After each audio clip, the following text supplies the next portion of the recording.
আলেমদেরকে ঠিক মতো কথা বলতে দাও নাই। যখন আলেম সমাজগণ কোরআনের কথা হাদিসের কথাগুলি বলেছে, তখন তুমি কি করেছো রে মুসলমান? তুমি সাথে সাথে ওই সমস্ত আলেমদের উপর স্টিম রুলাল চালাইছো। খামা গুলি করে করে পাখির মতো মারছে কি মারে নাই? হাসরের ময়দানও এরও হিসাব ওই সমস্ত লোকদের দিতে হবে। শুধু তাই না রে মুসলমান, একজন মানুষকে তুমি 10 বছর 15 বছর 14 বছর ধরে জেল খাটাইলা, খাটানোর পরে দেখা গেছে ওই ব্যক্তি নির্দোষ। হয় কি হয় নাই? নির্দোষ প্রমাণিত হয়েছে রে মুসলমান। তবে যে 14 বছর 12 বছর 10টা বছর একজন মানুষকে তুমি খামাখা জেলের মধ্যে ঢুকাইলা, আয়না ঘরের মধ্যে ঢুকাইলা, এর হিসাব হাসরের ময়দানে আল্লাহর দরবারে দিতে হবে। বাঁচার কোনো সুযোগ নাই। মানুষের জীবনকে তুমি ধ্বংস করে দিলে, এরপরে গিয়ে বললে যে বিটা নির্দোষ। 30 বছর পর বের হইল, 30 বছর পরে ওই লোকটার মানুষ জানতে পারলো যে ওই ব্যক্তি নির্দোষ।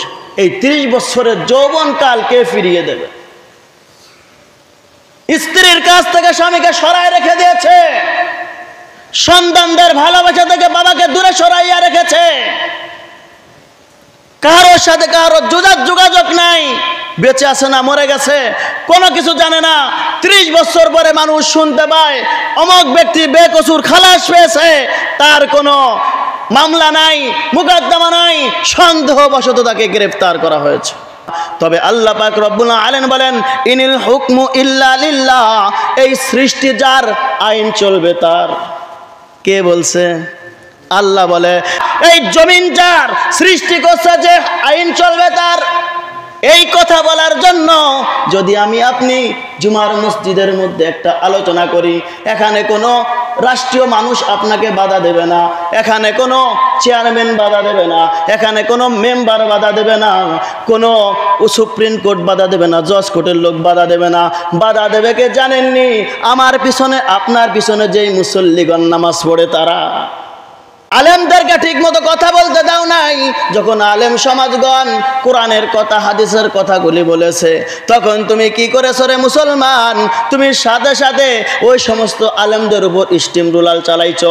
খামা গুলি করে করে পাখির মতো মারছে কি মারে নাই? হাসরের ময়দানও এরও হিসাব ওই সমস্ত লোকদের দিতে হবে। শুধু তাই না রে মুসলমান, দুনিয়ার জমিনের টাকা আছে, টাকার ক্ষমতায় একজন মানুষকে তুমি 10 বছর 15 বছর 14 বছর ধরে জেল খাটাইলা, খাটানোর পরে দেখা গেছে ওই ব্যক্তি নির্দোষ।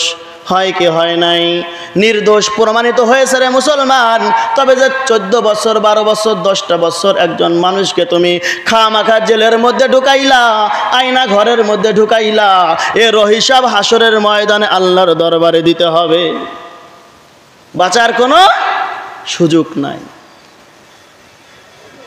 মানুষের জীবনকে তুমি ধ্বংস করে দিলে, এরপরে গিয়ে বললে যে বিটা নির্দোষ। 30 বছর পর বের হইল, 30 বছর পরে ওই লোকটার মানুষ জানতে পারলো যে ওই ব্যক্তি নির্দোষ। এই 30 বছরের যৌবনকাল কে ফিরিয়ে দেবে? স্ত্রীর কাছ থেকে স্বামীকে সরায় রেখে দিয়েছে, সন্তানদের ভালোবাসা থেকে বাবাকে দূরে সরাইয়া রেখেছে, কারোর সাথে কারোর যোগাযোগ নাই, বেঁচে আছে না মরে গেছে কোনো কিছু জানে না। 30 বছর পরে মানুষ শুনতে পায় অমুক ব্যক্তি বেকসুর খালাস পেয়েছে, তার কোনো মামলা নাই, মুকদ্দমা নাই, সন্দেহবশত তাকে গ্রেফতার করা হয়েছে।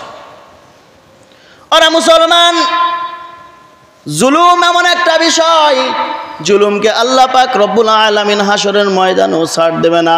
কোরআনের বিধিবিধান আমি আপনি মানতেছি কতটুকু, যতটুকু মসজিদে লাগে। কথা কন ঠিক কিনা? মসজিদের টুপি পরে যাই, মসজিদে নামাজ পড়ি, মসজিদে যদি জিকির আজগার করি, মসজিদের মধ্যে যদি সারা রাত তাহাজ্জুদ নামাজ পড়ি, কেউ কোনো কথা বলবে না, বলবেনি, কেউ বাধা দিবে না। তবে আল্লাহ পাক রব্বুল আলামিন বলেন, ইনিল হুকমু ইল্লা লিল্লাহ, এই সৃষ্টি যার, আইন চলবে তার। কে বলছে? আল্লাহ বলে ইনিল হুকমু লিল্লাহ, এই জমিন যার, সৃষ্টি করছে যে, আইন চলবে তার। এই কথা বলার জন্য যদি আমি আপনি জুমার মসজিদের মধ্যে একটা আলোচনা করি, এখানে কোনো রাষ্ট্রীয় মানুষ আপনাকে বাধা দেবে না, এখানে কোনো চেয়ারম্যান বাধা দেবে না, এখানে কোনো মেম্বার বাধা দেবে না, কোনো সুপ্রিম কোর্ট বাধা দেবে না, জজ কোর্টের লোক বাধা দেবে না। বাধা দেবে কে জানেননি? আমার পিছনে আপনার পিছনে যেই মুসল্লিগণ নামাজ পড়ে তারা। বলে আমার নেতার বিরুদ্ধে কথা বলছে, বলবে কি বলবে না? নেতার কাছ থেকে কিছু পাইছে আজ পর্যন্ত? অথচ ইনিল হুকমু ইল্লা লিল্লাহ, সৃষ্টি যার, আইন চলবে তার। এই কথা যদি আমি বাস্তবায়ন করতে চাই, আমার সমাজ যদি এই কথা বাস্তবায়ন করতে চাই, এখানে হুজুর ভালো না, হুজুর খালি সঠিক কথা বলে। মুসলমান ভাইরা আমার, আল্লাহ পাক রব্বুল আলামিন বলেন, দুনিয়ার জমিনে আল্লাহ পাক রব্বুল আলামিন যত নবী পয়গম্বর পাঠাইছেন, ইব্রাহিম আলাইহিস সালাতু ওয়াস সালামকে তার বাবা আজও তার বিরুদ্ধে লাগছিল কি লাগছিল না? আগুনের মধ্যে ফেলাইছে কিনা? মুসা নবী গিনা আলাইহিস সালাতু ওয়াস সালাম তার কওম সহ ফিরাউন তাকে ধাওয়াইছে কিনা? ইউসুফ আলাইহিস সালাতু ওয়াস সালামকে তার 10 ভাই গর্তের মধ্যে ফেলাইছে কি ফেলাইছে না? মুহাম্মদুর রাসূলুল্লাহ সাল্লাল্লাহু আলাইহি ওয়াসাল্লামের বিরুদ্ধে তার আবু লাহাব লাগছে কি লাগছে না? তার আপন চাচা লেগে গেছে। কেন লেগেছে? রহমাতুল লিল আলামিন শুধু নয়, নবী পয়গম্বরগণ যত নবী পয়গম্বর আসছেন সবাই বিপদের মধ্যে সম্মুখীন হয়েছে। তারা যদি বলতেন মসজিদের মধ্যে আমি ইবাদত বন্দেগী করব, মসজিদের মধ্যে জিকির করব, মসজিদের মধ্যে ভালো ভালো কথা বলবো, দুনিয়ার জমিনে আমি কিছু প্রকাশ করব না, তাহলে কি কখনো বিপদ হতো? কোন নবী পয়গম্বরদের বিপদ হতো না। বিপদ কেন হয়েছে? আল্লাহ পাক রব্বুল আলামিন বাবা আদম আলাইহিস সালাম থেকে এই পর্যন্ত যত নবী পয়গম্বরগণ পাঠাইছেন, তার মধ্যে যেই সমস্ত হুকুমগুলো দিয়েছেন, যে আদর্শগুলো দিয়েছে, যেই হুকুমাতগুলি দিয়েছেন, তার মধ্যে কিছু পার্থক্য হয়েছে আর কিছু পার্থক্যগুলি রয়ে গেছে।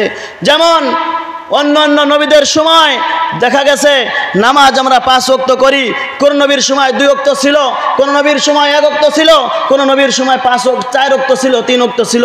ছিল কি ছিল না? আমাদের সময় এসছে 5 ওয়াক্ত। আমাদের রহমাতুল লিল আলামিনের সময় এসে গেছে রমজানের রোজা, মাহে রমাদানের 30 রোজা। অন্য অন্য নবীদের সময় 30 রোজা ছিল না, কিছু কিছু নবীদের সময় আশুরার যে একটা রোজা ফরজ ছিল। সবগুলো পরিবর্তন হয়েছে, কিছু কিছু পরিবর্তন হয়েছে, কিন্তু একটা জিনিস এখনো পরিবর্তন হয় নাই। সেই জিনিসটা কি? ঈসা আলাইহিস সালাতু ওয়াস সালামকেও যেই কালেমা দিয়েছে, মুহাম্মদ সাল্লাল্লাহু আলাইহি ওয়াসাল্লামকেও সেই কালেমা দিয়েছে, ইদ্রিস আলাইহিস সালাতু ওয়াস সালামকে যেই কালেমা দিয়েছে, দাউদ আলাইহিস সালাতু ওয়াস সালামকে সেই কালেমা দিয়েছে, ইব্রাহিম আলাইহিস সালাতু ওয়াস সালামকে সেই কালেমা দিয়েছে, মুসা আলাইহিস সালাতু ওয়াস সালামকে সেই কালেমা দিয়েছে, ঈসা আলাইহিস সালাতু ওয়াস সালামকে সেই কালেমা দিয়েছে। আবার রাহমাতুল লিল আলামিনকে একই কালেমা দিয়েছে কি দেয় নাই? কালেমাটা কি? লা ইলাহা ইল্লাল্লাহ, আল্লাহ ছাড়া কোনো মাবুদ নাই। একত্ববাদের ঘোষণা দিতে হবে মানুষ সমাজে। যখন একত্ববাদের ঘোষণা দিয়েছে, তখনই দেখা গেছে নবী পয়গম্বরদের উপর বিভিন্ন ধরনের জুলুমের মধ্যে শিকার হইতে হয়েছে, বিভিন্ন ধরনের বিপদের মধ্যে পড়তে হয়েছে। কেন পড়তে হয়েছে? বলে ইসলামকে যখন হুকুমত কায়েম করতে চেয়েছে, তখনই বিপদের মধ্যে পড়েছে। মুসলমান, এজন্য রাহমাতুল লিল আলামিন বলেন, তারাকতু ফীকুম আমরাইন লান তাদিল্লু মা তামাসসাকতুম বিহিমা কিতাবাল্লাহি ওয়া সুন্নাত রাসূলি। দুনিয়ার জমিন থেকে যখন আমি বিদায় হয়ে চলে যাব, বিদায় হয়ে গেলে আমার উম্মতগণ বিভিন্ন ফ্যাসিদের মধ্যে পড়ে যাবে, বিভিন্ন ধরনের জাহেলাত যুগের মধ্যে পতিত হয়ে যাইতে পারে। আমার সমাজগুলো অন্ধকার যুগ আবার সৃষ্টি হয়ে যাইতে পারে, কায়েম হয়ে যাইতে পারে। তবে আমি দুনিয়ার জমিনে 2টা জিনিস রেখে যাই। 1 নম্বর কিতাব আল্লাহ, দ্বিতীয় সুন্নাত রাসূল। 1 নম্বর আল্লাহর কোরআন, দ্বিতীয় আমি রাসূলের সুন্নাত আদর্শ। এই 2টা জিনিস যে ব্যক্তি বাস্তবায়ন করতে পারবে, নিজের মধ্যে ধরে রাখতে পারবে, ওই ব্যক্তি কখনো পথভ্রষ্ট হইতে পারবে না। কয়টা জিনিস? 2টা জিনিস। 1 নম্বরে কোরআন, দ্বিতীয় নম্বরে তার সুন্নাত। কোরআনও আমি বাস্তবায়ন করতে রাজি নাই, সুন্নাতও ফিট করতে রাজি নাই। আমার উপর গজব পড়বে না, তাই আর একজনের উপর গজব পড়বে। কোরআন আমার কাছে ভালো লাগে না, কোরআনের কথা যখনই বলতে যায় তখনই বিপদের সম্মুখীন হয়। বিভিন্ন জায়গায় এখনো দেখা যায় যখন কোরআনের আয়াত বাই আয়াত ব্যাখ্যা করতে যায় আলেম সমাজ, তখনই মুখের কাছ থেকে মাউথ সরাইয়া নেয়। সে জানে কোরআনের কথা যদি এখানে প্রকাশ্যে বলে তাহলে আমাদের ক্ষমতা টিকানো সম্ভব হবে না। বর্তমান মিডিয়ার যুগ, প্রতিটা মানুষের কান সজাগ হয়ে গেছে, দিল খুলে গেছে। বাংলার জমিনে যদি ইসলামকে প্রতিষ্ঠিত আমি আপনি না করতে পারি, ভাত মুখে যাচ্ছে, কিছুদিন পর মুখের থেকে ভাতও কেড়ে নেবে। এজন্য যার যার কাছ থেকে ইসলামের কথাগুলি প্রচার করতে থাকতে হবে, রসুলের আদর্শ ঢুকাইতে হবে, রসুলের ভালোবাসা ঢুকাইতে হবে। তাওয়াক্কালতু আলাল্লাহ, আল্লাহর উপর ভরসা করে সামনে অগ্রসর হইতে হবে। আল্লাহ পাক রব্বুল আলামিন বলেন, যাকে আমি যত পছন্দ বেশি করি তার উপর বিপদও আমি আল্লাহ তত বড় দেই। যে যত আল্লাহর কাছে যাইতে পারে আল্লাহ তত বেশি তার কাছ থেকে পরীক্ষা নেয়। অথচ আমরা মনে করতে পারি আলেমরা হুজুররা রাজনীতি করার দরকার কি, এত কথা বলার দরকার কি, আর জেলের মধ্যে যাওয়ার দরকার কি? এই কথা আমরা ভাষাভাবে বুঝি।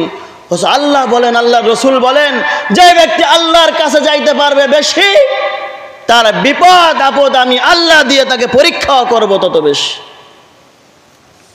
আমি আপনি কথা বলি দোকানের মোড়ে বসে, চার দোকানে বসে, হুজুররা রাজনীতি করে, হুজুররা কি ক্ষমতায় যাইতে পারবে? আরে হুজুর তো ক্ষমতায় যাওয়ার উদ্দেশ্য না, রাজনীতি করে একমাত্র আল্লাহকে খুশি করার জন্য, কোরআনকে বাস্তবায়ন করার জন্য। হাসরের ময়দান আল্লাহর দরবারে বলতে পারবো, আল্লাহ তোমার ইসলামের পক্ষে কথা বলেছি, ইসলামকে টিকিয়ে রাখার জন্য রক্ত দিয়েছি, জীবন দিয়েছি, এরপরও তোমার ইসলাম থেকে এক চুল পরিমাণ পিছপা হইতে পারি নাই। আল্লাহর দরবারে বলতে পারবো। আজ টাকার জোরে মনে যা চাই তাই করি, গরিবদের উপর অন্যায় অবিচার করি, টাকাওয়ালাদের উপর রাত্রে গিয়ে পিস্তল ঠেকাইয়া টাকাগুলি জোর করে নেই। এগুলো কেন? বলে ক্ষমতা আছে আমার, এজন্য আমি করি। হাসরের ময়দানে যদি একটা অবলা পশু, গরুকে ছাড় আল্লাহ না দেয়, পশুকে যদি ছাড় না দেয়, একটা সাপকে যদি ছাড় না দেয়, আল্লাহ যদি একটা মাছিকেও যদি ছাড় না দেয় জুলুমের জন্য, আমার মতো আপনার মতো মানুষ তারা তো আল্লাহ ছেড়ে দিয়েছে, হিসাব তোমার হবে, তাহলে কি সেই আল্লাহ এই জুলুমের বিচার করবে না? 100 থেকে 100% আল্লাহ করবে।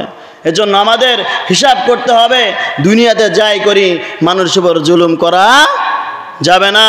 আল্লাহর দিকে আগাইতে হবে, আল্লাহর কোরআন নিয়ে আগাইতে হবে। কোরআন বাস্তবায়ন করার জন্য জীবনকে বিসর্জন করতে হবে রে মুসলমান। এখনো সময় আছে।